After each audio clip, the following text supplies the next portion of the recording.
بسم اللہ الرحمن الرحیم۔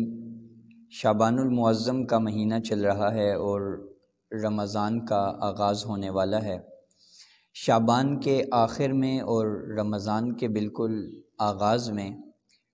مسلمانان عالم اپنے مال میں سے زکوٰۃ نکالتے ہیں، اللہ تعالیٰ کے حکم کی تعمیل میں زکوٰۃ کا فریضہ ادا کرتے ہیں۔ اس لیے زکوٰۃ کے حوالے سے کچھ بنیادی اصولی باتوں کا سمجھنا جو ہر مسلمان کے لیے ضروری ہے، میں آج کی ویڈیو میں وہ چیزیں آپ کے سامنے رکھوں گا۔ زکوٰۃ کا معنی ہے مال کو پاک کرنا، اور زکوٰۃ کا ایک معنی مال میں بڑھوتری بھی ہے۔ تو جب انسان زکوٰۃ دیتا ہے تو بظاہر تو وہ زکوٰۃ میں کمی واقع ہوتی ہے کہ 2.5%، 40واں حصہ وہ اپنی زکوٰۃ میں سے نکال رہا ہے، لیکن در حقیقت اس زکوٰۃ کی وجہ سے اللہ تعالیٰ اس مال میں برکت عطا فرماتے ہیں اور حقیقت میں بڑھوتری ہوتی ہے۔ اسی کی طرف قرآن پاک میں بھی اشارہ فرمایا گیا، یمحق اللہ الربا ویربی الصدقات، کہ سود والی پرافٹ کو، جو سود کے ذریعے سے جو بظاہر ہمیں بڑھوتری نظر آتی ہے، در حقیقت وہ مال کے اندر کمی ہوتی ہے، اللہ تعالیٰ اس کو ختم کر دیتا ہے، مٹا دیتا ہے، بے برکتی ہوتی ہے۔ ویربی الصدقات، اور جب انسان زکوٰۃ صدقات اللہ کی راہ میں دیتا ہے تو اللہ اس مال میں برکت عطا فرماتے ہیں اور حقیقت میں اس میں بڑھوتری ہوتی ہے۔ اور پھر اسی طرح زکوٰۃ کا معنی جو پاک کرنا ہے وہ اس لیے ہے کہ انسان ہلاکت سے اور آفات سے اور مختلف قسم کے خطرات سے اپنے مال کو زکوٰۃ دے کر کے پاک کرتا ہے۔ چنانچہ بہت سارے مشاہدے اور بہت سارے واقعات ایسے پڑھے ہیں، سنے ہیں کہ زکوٰۃ کی برکت سے اللہ تعالیٰ نے مال کی حفاظت کی اور اللہ تعالیٰ نے مال کو محفوظ رکھا۔ تو زکوٰۃ کے ذریعے سے انسان اپنے مال کو محفوظ کر لیتا ہے۔ جناب رسول اللہ صلی اللہ علیہ وسلم جب مکہ سے مدینہ ہجرت کر کے گئے تو دوسرے سال یعنی سن 2 ہجری میں زکوٰۃ کا حکم آیا، زکوٰۃ کی فرضیت ہوئی۔ چنانچہ رسول اللہ صلی اللہ علیہ وسلم نے مختلف صحابہ کو عاملین بنا کر کے زکوٰۃ لینے کے لیے مختلف علاقوں میں بھیجا، اور صحابہ باقاعدہ جا کر کے زکوٰۃ وصول کیا کرتے تھے اور حضور کے پاس لایا کرتے تھے۔ قرآن پاک میں زکوٰۃ کا بے شمار جگہ پر حکم دیا گیا۔ آپ اس سے اندازہ لگائیے کہ صرف وہ مقامات جہاں پر اللہ تعالیٰ نے نماز کا حکم دیا، نماز کا بتایا کہ نماز پڑھو، اقیموا الصلاۃ، تو اس کے ساتھ 32 مقامات تقریباً ایسے ہیں جہاں پر زکوٰۃ کا بھی ساتھ حکم آیا کہ نماز قائم کرو، زکوٰۃ دو۔ یہ اشارہ ہے کہ جیسے نماز مسلمان کے لیے ضروری ہے، ایک اہم فریضہ ہے، رکن اعظم ہے اسلام کا، اسی طرح زکوٰۃ بھی رکن اعظم ہے۔ اور احادیث مبارکہ میں بے شمار روایتیں اور ایک پورا ذخیرہ ہے زکوٰۃ کے حوالے سے، زکوٰۃ کی فرضیت سے متعلق، زکوٰۃ کے نصاب سے متعلق، اور طریقہ دینے کا کیا ہے، کس مال سے کتنا دیا جائے گا، پوری تفصیل احادیث کے ذخیرے میں موجود ہے۔ اور رسول اللہ صلی اللہ علیہ وسلم نے فرمایا کہ بنی الاسلام علی 5، کہ اللہ تعالیٰ نے اسلام کی بنیاد 5 چیزوں پر رکھی ہے۔ 5 چیزیں ہیں جو اسلام کی بنیاد ہیں، رکن ہیں، ان میں سے ایک وایتاء الزکوٰۃ، زکوٰۃ کو بھی ادا کرنا ہے، اپنے مال میں سے 2.5% اللہ کے حکم کی تعمیل میں دینا، یہ بھی اسلام کا رکن اعظم ہے۔ تو زکوٰۃ رسول اللہ صلی اللہ علیہ وسلم کے زمانے سے اس کا سلسلہ شروع ہوا اور آج تک مسلمان زکوٰۃ کا فریضہ ادا کر رہے ہیں اور زکوٰۃ دیتے ہیں۔ گویا کہ اجماع امت ہے، تعامل امت ہے، امت کا عمل 1400 سال سے رہا ہے کہ وہ اپنے مالوں میں سے صاحب نصاب لوگ زکوٰۃ دیتے ہیں اور غرباء فقراء کی مدد کرتے ہیں، اور غرباء فقراء کا یہ حق ہے جو انہیں ہر سال کے اعتبار سے شریعت کی حکم کی تعمیل میں مسلمان دیتے ہیں۔ تو زکوٰۃ کے حوالے سے بالکل ذہن صاف ہونا چاہیے کہ جس طرح نماز کا حکم ہے ایسے زکوٰۃ کا حکم ہے۔ جیسے نماز کا کوئی انکار کر دے تو وہ قرآن کریم کی کتنی آیات کا انکار کرے گا، اسی طرح احادیث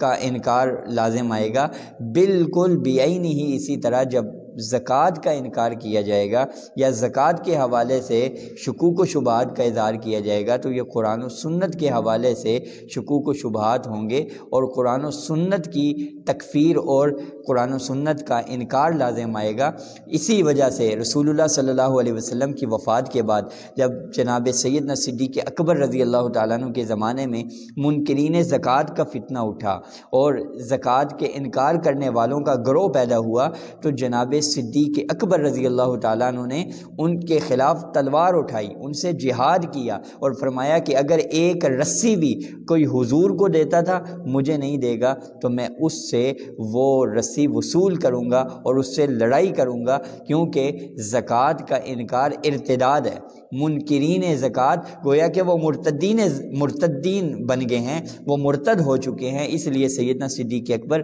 رضی اللہ تعالیٰ عنہ نے ان کے خلاف جہاد کیا۔ اور آج بھی یہی حکم ہے کہ اگر کوئی گروہ کوئی جماعت اس کا انکار کرتی ہے تو ان کے ساتھ ریاست مدینہ اور اسلامی ریاست کو لڑنے کا حکم دیا گیا ہے، کیونکہ وہ مرتد ہو چکے ہیں اور دائرہ اسلام سے خارج ہو چکے ہیں۔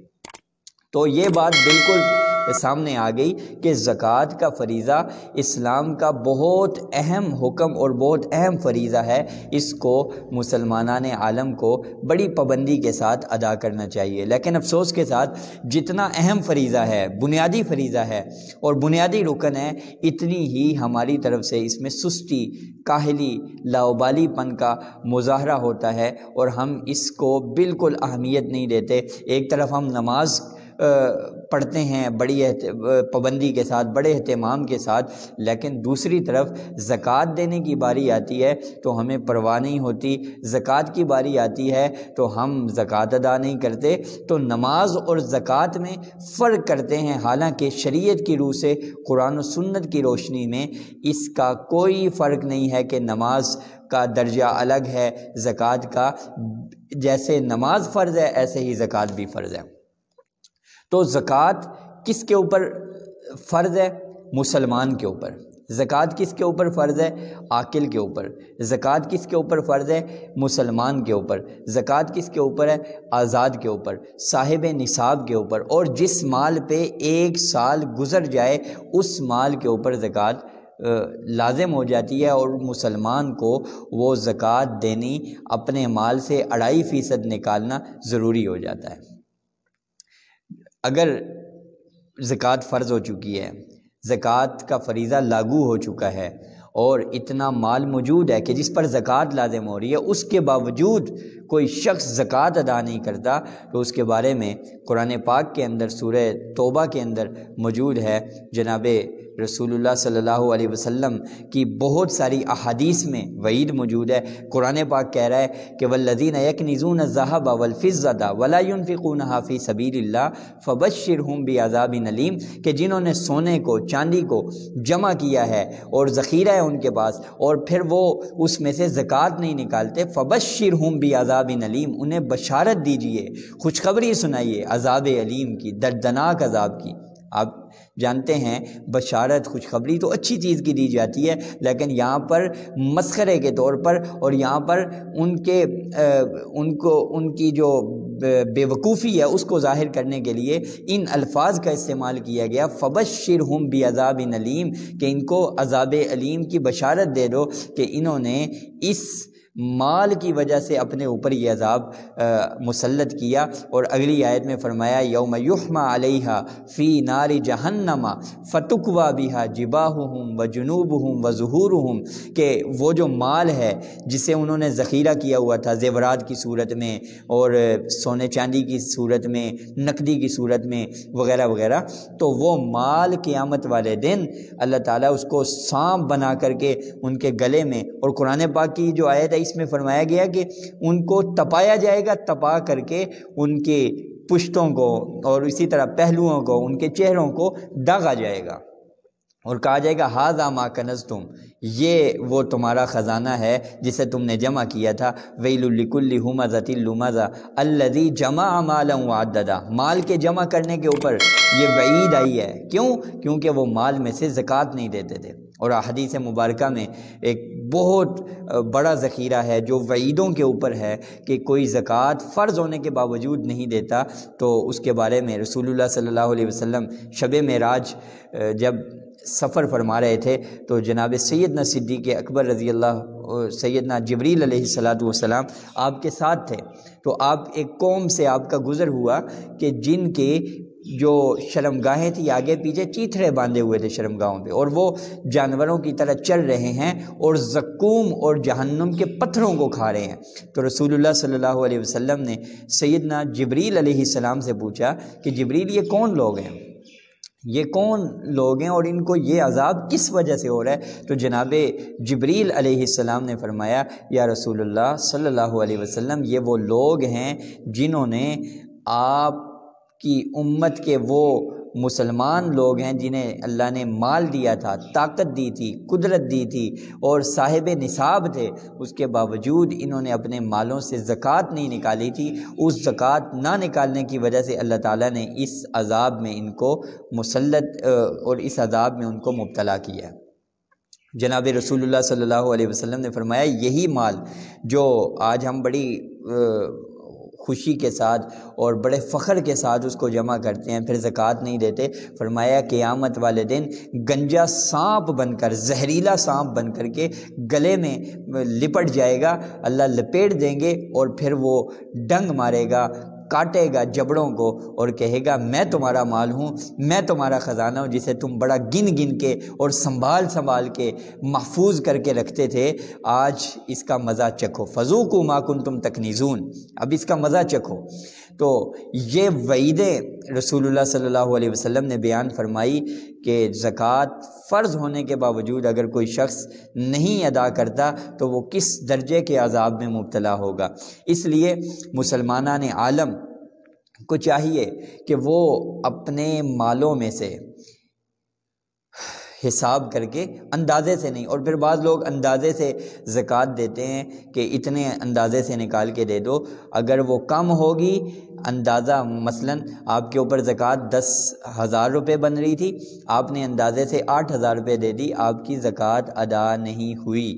آپ کا فریضہ ادا نہیں ہوا۔ اس لیے زکوٰۃ اندازے کے ساتھ نہیں، زکوٰۃ پورے اہتمام کے ساتھ گن گن کر حساب کر کے، اس حساب سے بلکہ کچھ اوپر کر کے دے دینی چاہیے تاکہ اچھے طریقے سے ہمارا یہ ذخیرہ اور ہمارا یہ جو فریضہ ہے وہ ادا ہو جائے، اور اللہ تعالی ہم سب کو دین اسلام کے جتنے بھی فریضے اور جتنے بھی ارکان ہیں ان کا اہتمام کے ساتھ پابندی کرنے والا بھی بنائے، اور اللہ تعالی ہمیں ہر ایک دین اسلام کے حکم کی تعمیل میں اپنا جان، مال، اپنا وقت سب کچھ لگانے کی توفیق عطا فرمائے۔ زکوٰۃ کی شرائط کی تفصیل اور کیا کیا چیزیں ہیں جن پر زکوٰۃ لاگو ہوتی ہے، پھر مصارف زکوٰۃ کیا ہیں، انشاءاللہ آئندہ ویڈیو اس کے اوپر بنے گی۔